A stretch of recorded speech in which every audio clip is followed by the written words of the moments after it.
A husband suddenly disappears. His wife claims she knows nothing about it. But as investigators dug deeper, they uncovered a secret affair, disturbing evidence, and a story that didn't add up. What really happened inside this seemingly perfect family home? This is the disturbing case of Jennifer Gledhill.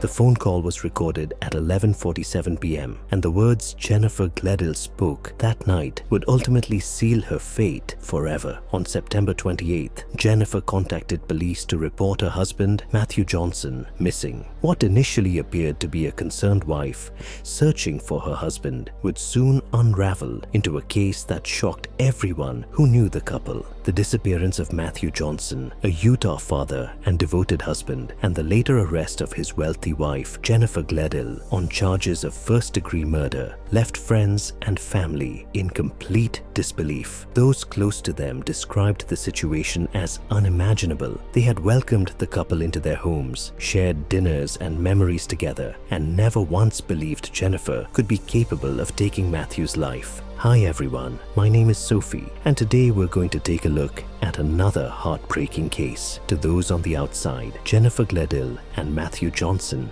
seemed to have built the perfect life together. The family lived in $1 million home in Cottonwood Heights, Utah, where they were raising their 3 children aged 11, 7, and 5. Matthew, a 51-year-old member of the Utah National Guard's 19th Special Forces Group, was highly respected by those who served beside him. As a Green Beret, he had dedicated more than a decade of his life to serving his country, earning a reputation as someone intelligent, dependable, and deeply trusted by everyone around him. Jennifer, 42, was viewed as a quiet and devoted mother who supported her husband's military career while caring for their children. Friends often described her as reserved but kind, someone who mostly kept to herself. From the outside, the family appeared normal, living peacefully in their upscale neighborhood.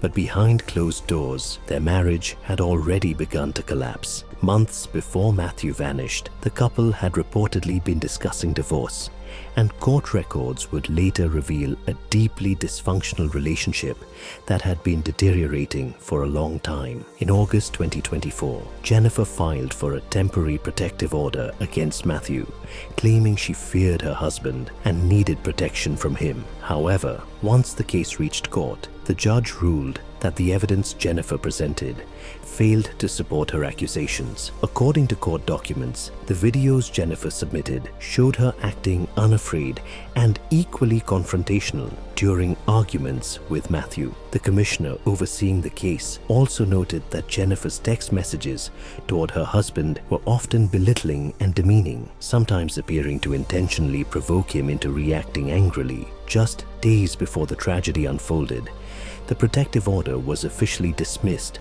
after the court determined there was no evidence of abuse. In the ruling, the commissioner described the marriage as deeply unhealthy and stated that the couple likely should have pursued divorce long before the situation escalated to such a serious level. What the commissioner did not realize at the time was that Jennifer had already made a decision that would ensure divorce proceedings would never happen. As September 2024 approached, people close to Matthew began noticing significant changes in his behavior. Friends later claimed Jennifer had become increasingly erratic, to the point that Matthew often chose to sleep at a National Guard facility because he feared for his own safety. During one of his final conversations with longtime friend and retired Utah National Guardsman Kevin Thompson, Matthew reportedly admitted that he had finally accepted divorce was necessary and that it was time for him to move on with his life. But Matthew never got that chance. What he did not fully understand was that Jennifer had been living a double life. She had become involved in an affair with another man, someone who would later play a major role in the investigation. Prosecutors would later describe the relationship as far more than a casual affair, claiming Jennifer had become emotionally consumed by it. Only days before Matthew's murder, Jennifer allegedly showed her lover a loaded Glock 19X handgun she kept inside the family home. At the time, it may not have appeared unusual, especially in a military household where firearms were common. But investigators would later claim it was one of many signs that Jennifer had already begun carefully planning everything. According to prosecutors, Jennifer had already planned everything in advance. On the night she intended to kill Matthew, she arranged for their 3 children to stay at her parents' house, ensuring they would be nowhere near the violence that was about to unfold. The stage had been carefully set for a confrontation that would end in tragedy. September 20th, 2024 started like any ordinary day, but by nightfall, the fragile marriage between Matthew Johnson and Jennifer Gledhill was on the verge of complete collapse. Matthew had reportedly discovered the truth about Jennifer's affair, and later witnesses described hearing a heated argument erupt between the couple that evening. According to Jennifer's eventual confession, Matthew angrily confronted her after learning she had been involved with another man, and years of resentment, tension, and marital problems finally exploded into the open. What happened next would shock everyone who later followed the case. In the early morning hours of September 21st, 2024, Matthew lay asleep in the master bedroom, completely unaware of the danger beside him. While he slept defenseless, Jennifer made a decision that would destroy multiple families forever. She took Matthew's own 9mm handgun and shot him in the head. According to her confession, she then placed his body into a rooftop storage container and dragged it down the stairs before loading it into the back of the family minivan. She smashed his phone, drove his truck to a nearby neighborhood, and abandoned it only blocks away from their home. Then, in what investigators would later describe as a calculated cover-up, Jennifer drove north with Matthew's body and buried him in a shallow grave at a location that remains unknown to this day. When Jennifer returned home, she immediately began cleaning the crime scene. Prosecutors said she bleached the walls, used carpet cleaning supplies throughout the master bedroom, and even ordered a brand new mattress to replace the blood-soaked one where Matthew had been killed. The replacement mattress arrived just 2 days later.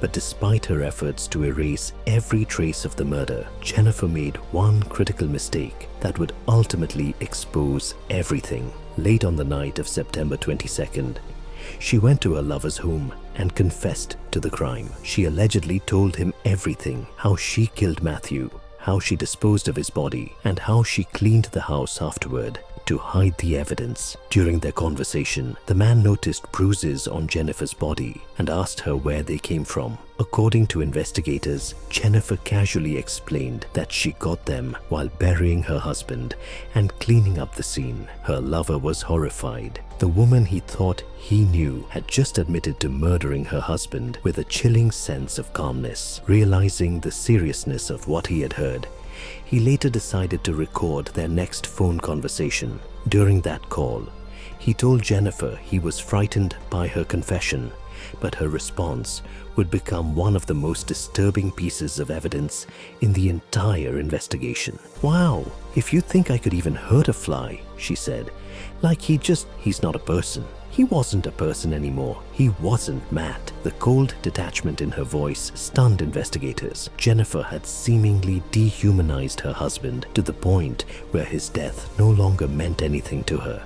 But her disturbing statements continued. When her lover asked whether she would be afraid if the situation were reversed, Jennifer allegedly replied, "Not if I deserved it. I always preached that I was like the Queen of Hearts in my past lives, because I'm like, off with their heads.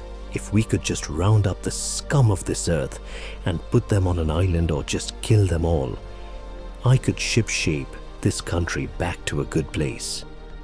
She also pleaded with him not to think of her as a monster and to remember who she was before she opened her mouth. The irony was impossible to ignore. Jennifer was asking for understanding after confessing to the cold-blooded murder of the father of her children. What made the conversation even more significant was the timing. Jennifer was already speaking about Matthew in the past tense, before he had even been officially reported missing. 6 days after confessing to her lover, Jennifer finally contacted police and reported Matthew missing. She claimed that he had told her he would be gone for a week and specifically instructed her not to contact him.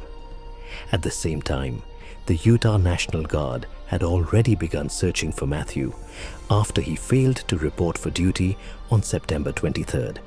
But what Jennifer did not realize was that her lover had quietly started collecting evidence against her.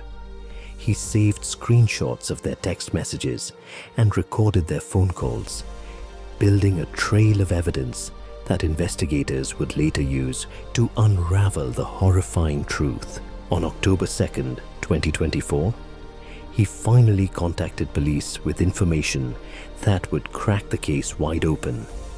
What happened next would shock even the most seasoned investigators.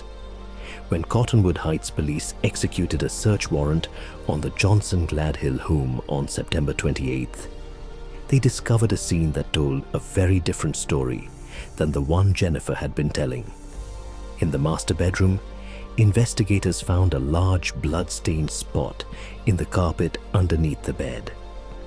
Blood was also found on the bed frame slats, which perfectly matched the story Jennifer had shared with her lover.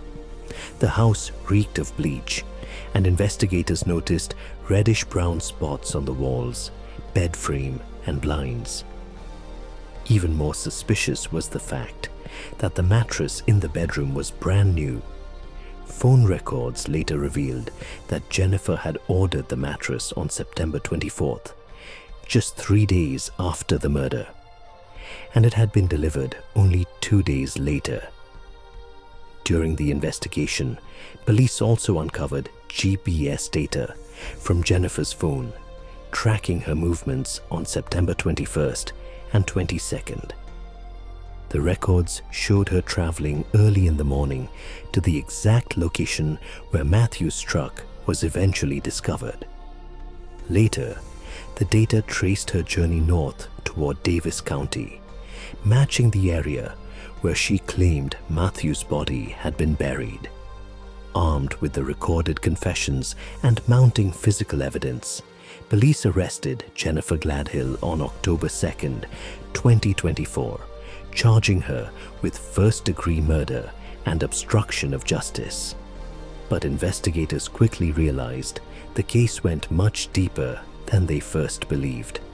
On October 24th, 2024, Jennifer's parents, 71-year-old Thomas Gledhill and 67-year-old Rosalie Gledhill, were also arrested and charged with 4 counts of obstruction of justice.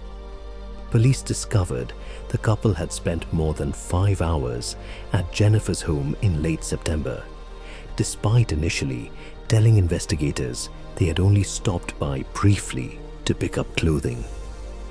Authorities later learned that Rosalie had purchased the new mattress and had remotely reset her phone, wiping away any data that could reveal her whereabouts during the cleanup. When investigators questioned Thomas about the master bedroom, he made a statement that immediately raised suspicion. He told police, "I did not go in where the incident happened," unintentionally revealing knowledge of a crime scene before details had been publicly confirmed. During a search of the parents' home, investigators uncovered a Glock 19X gun box wrapped inside a child's onesie and hidden in a plastic tote near Jennifer's old bedroom. The container matched the exact description of the gun Jennifer had previously shown to her lover on September 19th. What the family believed was the perfect cover-up was now rapidly falling apart as investigators continued piecing together the truth.